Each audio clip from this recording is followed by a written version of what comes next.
2 ராஜாக்கள் அதிகாரம் 9. அப்பொழுது தீர்க்கதரிசியாகிய எலிசா தீர்க்கதரிசிகளின் புத்திரரில் ஒருவனை அழைத்து, நீ இடை கட்டிக்கொண்டு இந்த தைல குப்பியை உன் கையில் எடுத்துக்கொண்டு கீலேயாத்திலுள்ள ராமோத்திற்கு போ.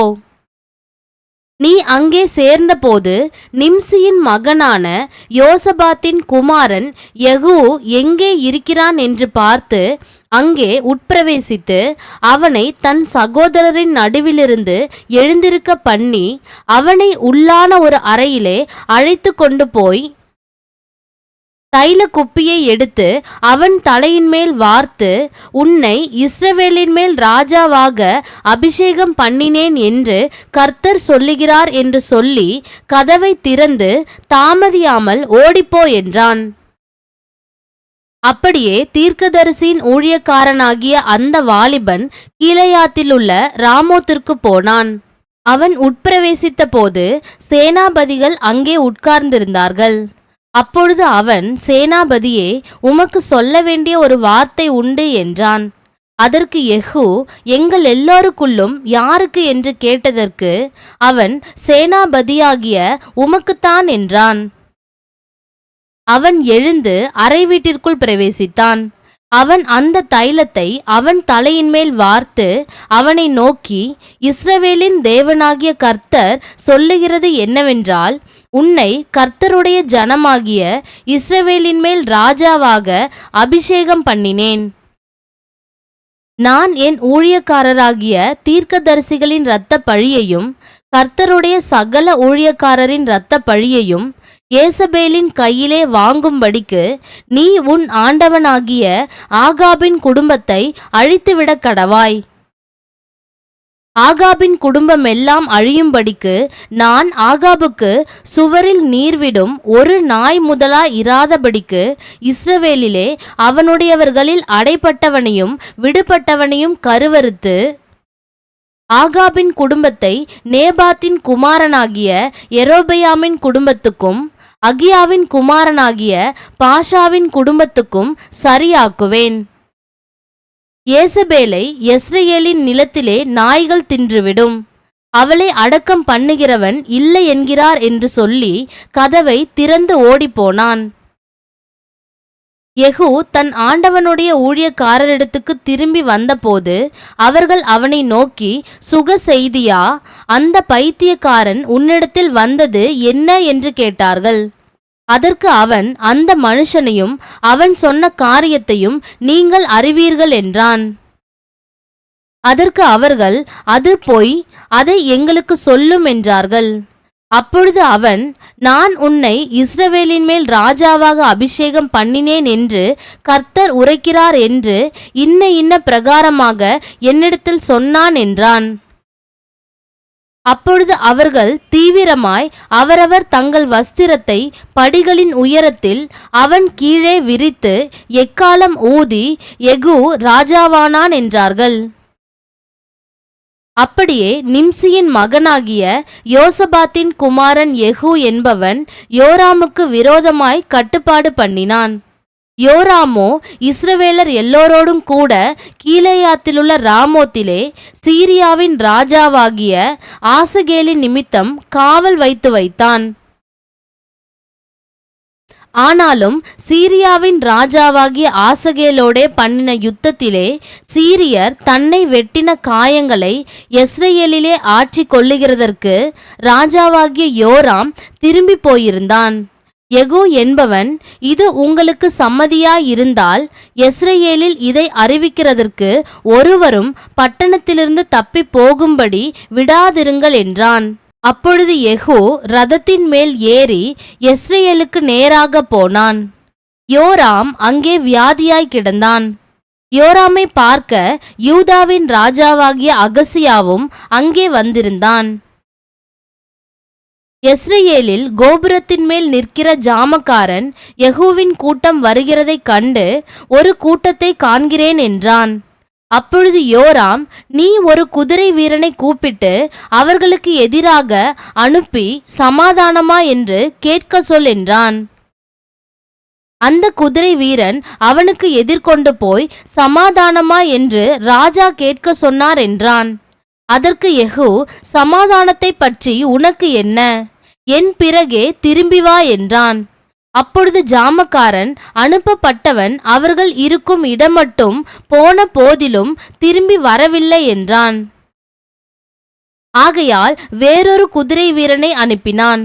அவன் அவர்களிடத்தில் போய் சமாதானமா என்று ராஜா கேட்க சொன்னார் என்றான். அதற்கு யெகூ, சமாதானத்தை பற்றி உனக்கு என்ன? என் பிறகே திரும்பி வா என்றான். அப்பொழுது ஜாமக்காரன் அவன் அவர்கள் இருக்கும் இடமட்டும் போன போதிலும் திரும்பி வரவில்லை என்றும், ஓட்டுகிறது நிம்சியின் குமாரனாகிய யெகூ ஓட்டுகிறது போல இருக்கிறது, அதிவேகமாய் ஓட்டுகிறான் என்றும் சொன்னான். அப்பொழுது யோராம், ரதத்தை ஆயத்தப்படுத்து என்றான். அவனுடைய ரதத்தை ஆயத்தப்படுத்தின போது இஸ்ரவேலின் ராஜாவாகிய யோராமும் யூதாவின் ராஜாவாகிய அகசியாவும் அவனவன் தன் தன் ரதத்தில் ஏறி யெகூவுக்கு நேராக புறப்பட்டு யெஸ்ரயேலியனாகிய நாபோத்தின் நிலத்திலே அவனுக்கு எதிர்பட்டார்கள். அப்பொழுது யோராம், ரதத்தை ஆயத்தப்படுத்து என்றான். அவனுடைய ரதத்தை ஆயத்தப்படுத்தின போது இஸ்ரவேலின் ராஜாவாகிய யோராமும் யூதாவின் ராஜாவாகிய அகசியாவும் அவனவன் தன் தன் ரதத்தில் ஏறி யெகூவுக்கு நேராக புறப்பட்டு யெஸ்ரயேலியனாகிய நாபோத்தின் நிலத்திலே அவனுக்கு எதிர்பட்டார்கள். யோராம் யெகூவை கண்டவுடனே, யெகூவே, சமாதானமா என்றான். அதற்கு யெகூ, உன் தாயாகிய யேசபேலின் வேசித்தனங்களும் அவளுடைய பில்லி சூனியங்களும் இத்தனை ஏராளமாயிருக்கையில் சமாதானம் ஏது என்றான். அப்பொழுது யோராம் தன் ரதத்தை திருப்பிக் கொண்டு ஓடிப்போய் அகசியாவை நோக்கி, அகசியாவே, இது சதி என்றான். யெகூ தன் கையால் வில்லை நாணேற்றி அம்பு யோராமுடைய நெஞ்சில் உருவி புறப்படத்தக்கதாய் அவனை அவன் புயங்களின் நடுவே எய்தான். அதனால் அவன் தன் ரதத்திலே சுருண்டு விழுந்தான். அப்பொழுது யெகூ தன் சேனாபதியாகிய பித்காரை நோக்கி, அவனை எடுத்து யெஸ்ரயேலியனாகிய நாபோத்தின் வயல் நிலத்தில் எறிந்து போடு. நானும் நீயும் ஒரு ஜோடாய் அவன் தகப்பனாகிய ஆகாபின் பிறகே குதிரை ஏறி வருகிற போது கர்த்தர் இந்த ஆக்கினையை அவன் மேல் சுமத்தினார் என்பதை நினைத்துக்கொள். நேற்று நாபோத்தின் இரத்தத்தையும் அவன் குமாரரின் இரத்தத்தையும் கண்டேன் அல்லவா என்றும், இந்த நிலத்தில் உனக்கு நீதியை சரிக்கட்டுவேன் என்றும் அப்பொழுது கர்த்தர் சொன்னாரே. இப்போதும் அவனை எடுத்து கர்த்தருடைய வார்த்தையின்படியே இந்த நிலத்தில் எறிந்து போடு என்றான். இதை யூதாவின் ராஜாவாகிய அகசியா கண்டு தோட்டத்தின் வீட்டு வழியாய் ஓடிப்போனான். யெகூ அவனை பின்தொடர்ந்து அவனையும் ரதத்திலே வெட்டி போடுங்கள் என்றான். அவர்கள் இப்லேயாம் கிட்ட இருக்கிற கூர் மலையின் மேல் ஏறுகிற வழியிலே அப்படி செய்தார்கள். அவன் மெகிதோவுக்கு ஓடிப்போய் அங்கே செத்து போனான். அவனுடைய ஊழியக்காரர் அவனை ரதத்தின் மேல் எருசலேமுக்கு கொண்டு போய் அவனை தாவீதின் நகரத்தில் அவன் பிதாக்களோடு அவனுடைய கல்லறையிலே அடக்கம் பண்ணினார்கள். இந்த அகசியா ஆகாபுடைய குமாரனாகிய யோராமின் 11ஆம் வருஷத்தில் யூதாவின் மேல் ராஜாவானான். யெகூ யெஸ்ரயேலுக்கு வந்தான். அதை யேசபேல் கேட்டபோது தன் கண்களுக்கு மையிட்டு தன் தலையை சிங்காரித்து கொண்டு ஜன்னல் வழியாய் எட்டி பார்த்து, யெகூ ஒளிமுக வாசலில் வந்தபோது அவள் தன் ஆண்டவனை கொன்ற சிம்ரி சேமம் அடைந்தானா என்றாள். அப்பொழுது அவன் தன் முகத்தை அந்த ஜன்னலுக்கு நேராக ஏறெடுத்து, என் பட்சத்தில் இருக்கிறது யார் யார் என்று கேட்டதற்கு 2-3 பிரதானிகள் அவனை எட்டி பார்த்தார்கள். அப்பொழுது அவன், அவளை கீழே தள்ளுங்கள் என்றான். அப்படியே அவளை கீழே தள்ளினதினால் அவளுடைய இரத்தம் சுவரிலும் குதிரைகளிலும் தெறித்தது. அவன் அவளை மிதித்து கொண்டு உள்ளே போய் புசித்து குடித்த பின்பு, நீங்கள் போய் சபிக்கப்பட்ட அந்த ஸ்திரீயை பார்த்து அவளை அடக்கம் பண்ணுங்கள், அவள் ஒரு ராஜகுமாரத்தி என்றான். அவர்கள் அவளை அடக்கம் பண்ண போகிற போது அவளுடைய தலையோட்டையும் கால்களையும் உள்ளங்கைகளையுமே அல்லாமல் வேறொன்றையும் காணவில்லை. ஆகையால் அவர்கள் திரும்ப வந்து அவனுக்கு அறிவித்தார்கள். அப்பொழுது அவன், இது கர்த்தர் திஸ்பியனாகிய எலியா என்னும் தம்முடைய ஊழியக்காரனை கொண்டு சொன்ன வார்த்தை. யெஸ்ரயேலின் நிலத்திலே நாய்கள் யேசபேலின் மாம்சத்தை தின்னும் என்றும், இன்னது யேசபேல் என்று சொல்லக்கூடாதபடிக்கு யேசபேலின் பிரேதம் யெஸ்ரயேலின் நிலத்திலே வயல்வெளியின் மேல் போடும் எருவை போல் ஆகும் என்றும் சொன்னாரே என்றான். அதிகாரம் 10. ஆகாபுக்கு சமாரியாவிலே 70 குமாரர் இருந்தபடியினால் யெகூ சமாரியாவில் இருக்கிற யெஸ்ரயேலின் பிரபுக்களாகிய மூப்பரிடத்துக்கும் ஆகாபுடைய பிள்ளைகளை வளர்க்கிறவர்களிடத்துக்கும் நிருபங்களை எழுதி அனுப்பினான். அதில், உங்கள் ஆண்டவனுடைய குமாரர்கள் உங்களோடிருக்கிறார்களே, ரதங்களும் குதிரைகளும் அரணான பட்டணமும் ஆயுதங்களும் உங்களுக்கு உண்டே. இப்போதும் இந்த நிருபம் உங்களிடத்தில் வரும்போது நீங்கள் உங்கள் ஆண்டவனுடைய குமாரரில் உத்தமமும் செம்மையுமாய் இருக்கிறவனை பார்த்து அவனை அவன் தகப்பனுடைய சிங்காசனத்தின் மேல் வைத்து உங்கள் ஆண்டவனுடைய குடும்பத்துக்காக யுத்தம் பண்ணுங்கள் என்று எழுதியிருந்தது. அவர்கள் மிகவும் பயந்து, இதோ 2 ராஜாக்கள் அவனுக்கு முன்பாக நிற்கவில்லையே, நாங்கள் எப்படி நிற்போம் என்றார்கள். ஆகையால் அரமனை விசாரிப்புக்காரனும் நகர விசாரிப்புக்காரனும் மூப்பரும் பிள்ளைகளின் விசாரிப்புக்காரரும், நாங்கள் உமது அடியார்கள், நீர் எங்களுக்கு சொல்வதையெல்லாம் செய்வோம், நாங்கள் ஒருவரையும் ராஜாவாக்குவதில்லை, உமது பார்வைக்கு சம்மதியானதை செய்யும் என்று யெகூவுக்கு சொல்லி அனுப்பினார்கள். அப்பொழுது அவன் அவர்களுக்கு 2ஆம் நிருபத்தை எழுதினான். அதில், நீங்கள் என் பட்சத்தில் சேர்ந்து என் சொல்லை கேட்பீர்களானால் உங்கள் ஆண்டவனுடைய குமாரரின் தலைகளை வாங்கி நாளை இந்நேரத்தில் யெஸ்ரயேலுக்கு என்னிடத்தில் வாருங்கள் என்று எழுதியிருந்தது. ராஜாவின் குமாரராகிய 70 பேரும் தங்களை வளர்க்கிற பட்டணத்தின் பெரிய மனுஷரோடு இருந்தார்கள். இந்த நிருபம் அவர்களிடத்தில் வந்தபோது அவர்கள் ராஜாவின் குமாரராகிய 70 பேரையும் பிடித்து வெட்டி அவர்கள் தலைகளை கூடைகளில் வைத்து யெஸ்ரயேலில் இருக்கிற அவனிடத்திற்கு அனுப்பினார்கள். அனுப்பப்பட்ட ஆள் வந்து ராஜகுமாரரின் தலைகளை கொண்டு வந்தார்கள் என்று அவனுக்கு அறிவித்த போது அவன் விடியற் காலமட்டும் அவைகளை ஒளிமுக வாசலில் 2 குவியலாக குவித்து வையுங்கள் என்றான். மறுநாள் காலமே அவன் வெளியே வந்து நின்று சகல ஜனங்களையும் நோக்கி, நீங்கள் நீதிமான்கள் அல்லவா? இதோ, நான் என் ஆண்டவனுக்கு விரோதமாக கட்டுப்பாடு பண்ணி அவனை கொன்று போட்டேனே, ஆனாலும் இவர்கள் எல்லாரையும் கொன்றவன் யார்? ஆதலால் கர்த்தர் ஆகாபின் குடும்பத்தாருக்கு விரோதமாக சொன்ன கர்த்தருடைய வார்த்தைகளில் ஒன்றும் தரையிலே விழவில்லை என்பதை அறிந்து கொள்ளுங்கள். கர்த்தர் தம்முடைய ஊழியக்காரனாகிய எலியாவை கொண்டு சொன்னதை செய்தார் என்றான். யெஸ்ரயேலிலும் ஆகாபின் குடும்பத்தாரில் மீதியான யாவரையும், அவனுக்கு இருந்த எல்லா மந்திரிகளையும், அவனை சேர்ந்த மனுஷரையும், அவனுடைய ஆசாரியர்களையும், அவனுக்கு ஒருவரையும் மீதியாக வைக்காதபடிக்கு யெகூ கொன்று போட்டான். பின்பு அவன் எழுந்து சமாரியாவுக்கு போக புறப்பட்டான்.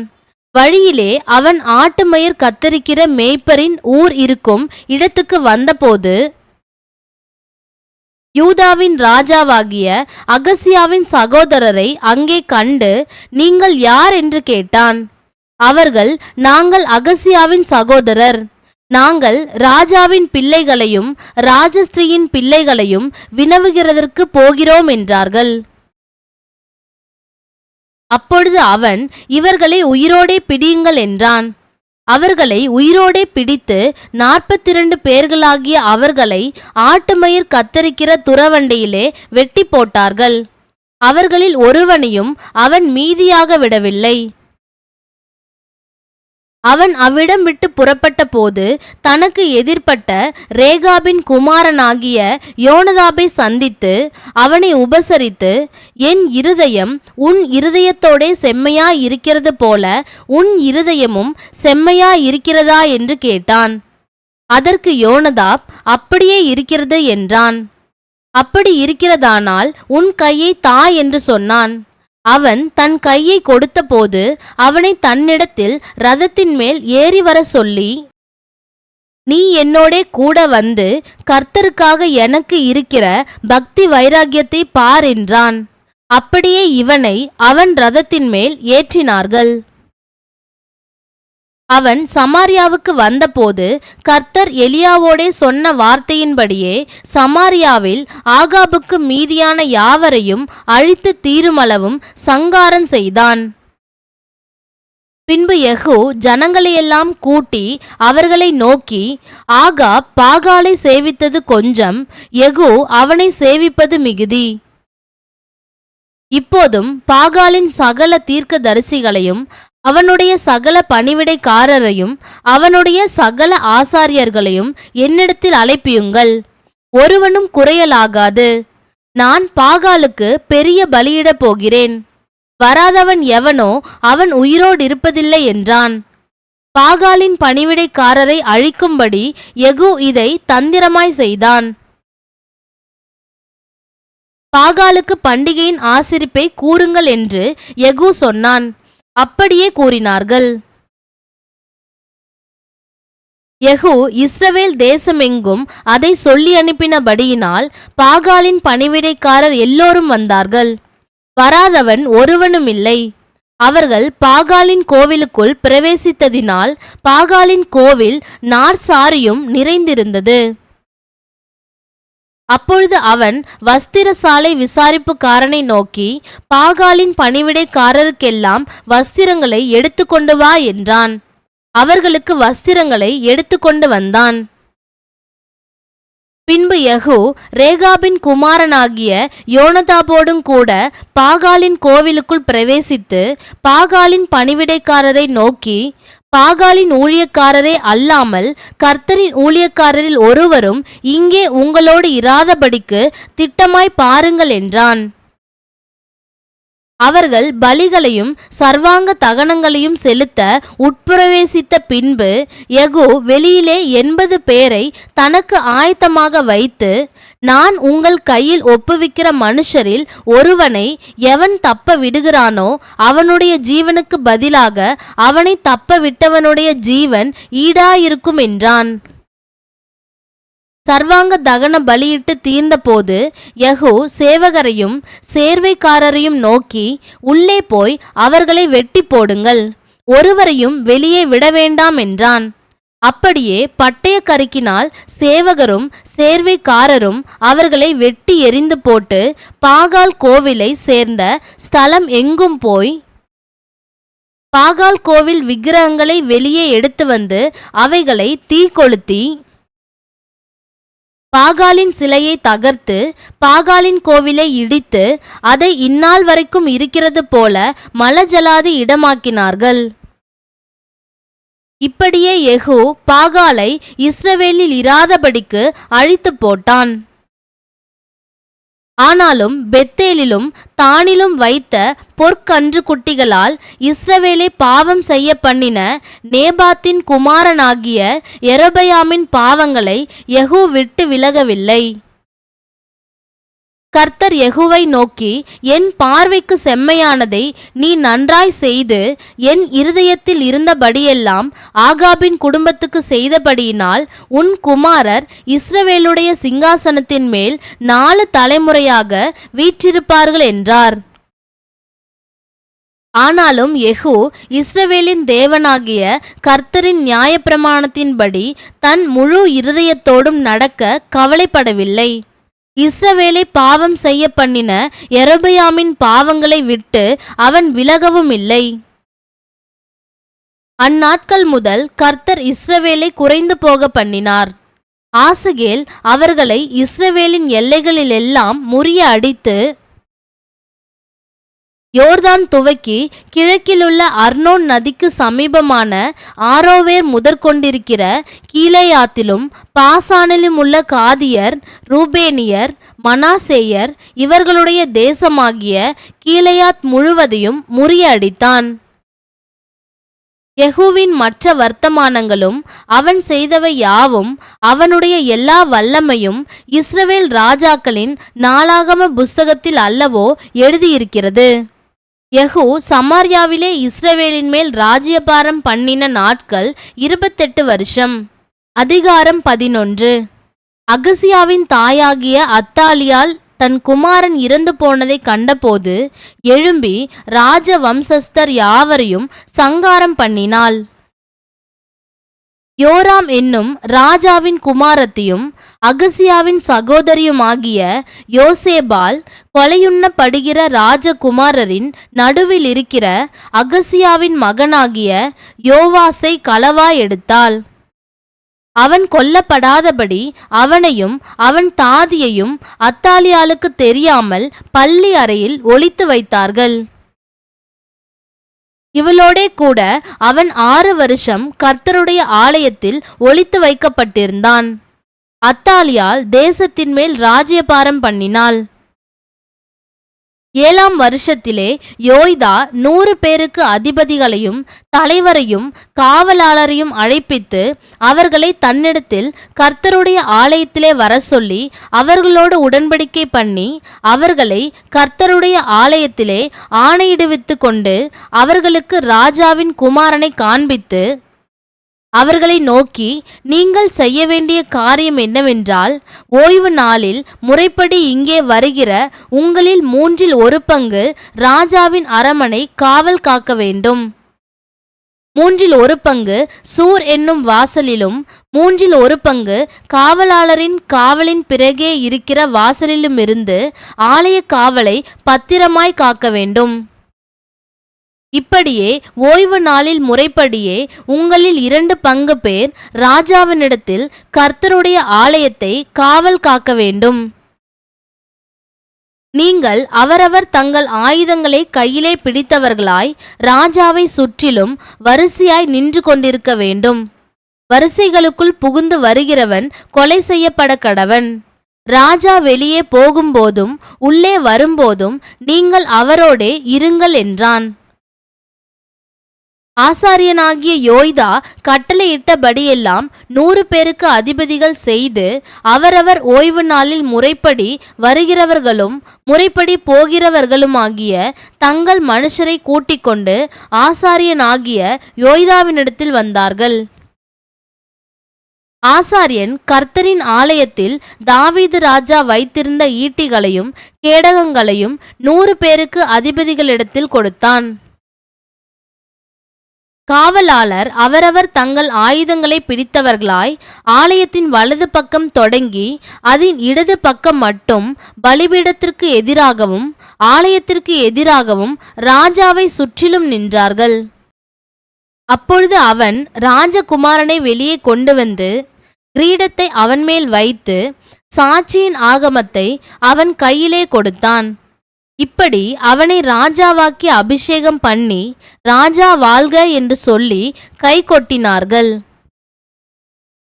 ஓடி வருகிற ஜனங்கள் செய்த ஆரவாரத்தை அத்தாலியாள் கேட்டபோது அவள் கர்த்தருடைய ஆலயத்திற்கு ஜனங்களிடத்தில் வந்து, இதோ ராஜா முறைமையின்படியே தூண் அண்டையிலே நிற்கிறதையும் ராஜாவண்டையில் நிற்கிற பிரபுக்களையும் எக்காலம் ஊதுகிறவர்களையும் தேசத்து ஜனங்கள் எல்லோரும் சந்தோஷப்பட்டு எக்காலம் ஊதுகிறதையும் கண்டவுடனே அத்தாலியாள் தன் வஸ்திரங்களை கிழித்து கொண்டு துரோகம் துரோகம் என்று கூவினாள்.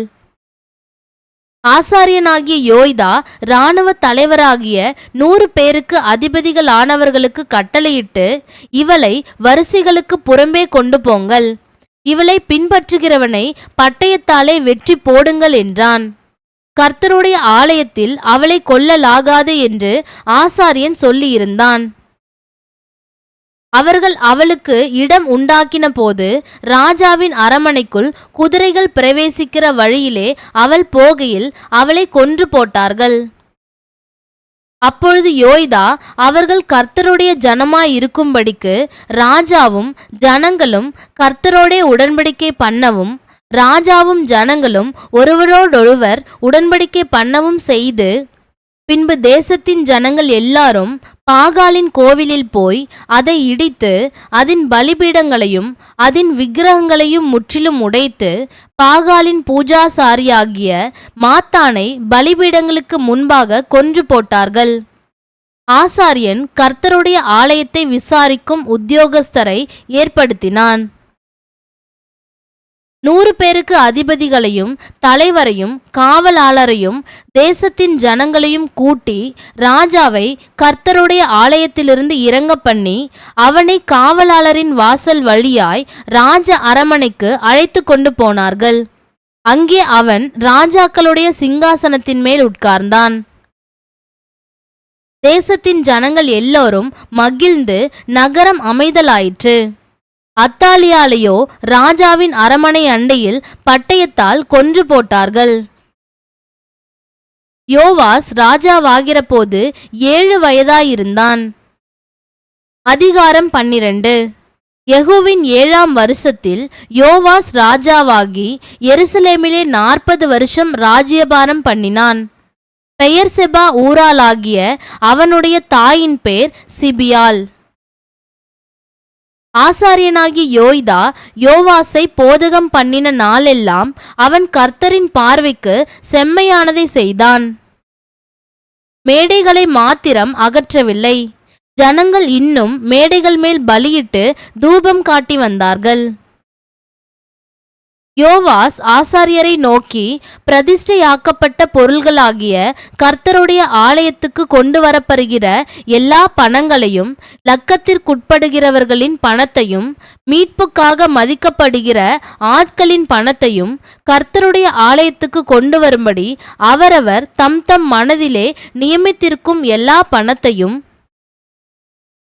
ஆசாரியர்கள் அவரவர் தங்களுக்கு அறிமுகமானவர்கள் கையில் வாங்கி கொண்டு ஆலயத்தில் எங்கெங்கே பழுது காண்கிறதோ அங்கேயெல்லாம் ஆலயத்தை பழுது பார்க்க வேண்டும் என்றான்.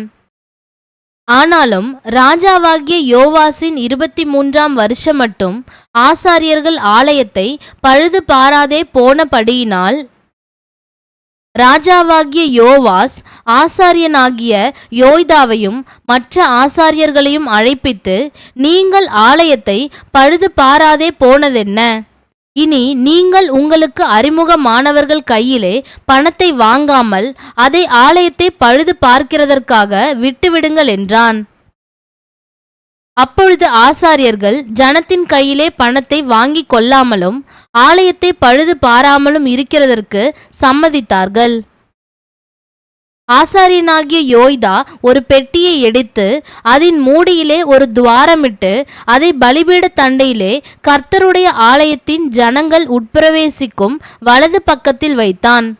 வாசற்படியை காக்கிற ஆசாரியர்கள் கர்த்தருடைய ஆலயத்திற்கு கொண்டு வரப்பட்ட பணத்தை எல்லாம் அதிலே போட்டார்கள்.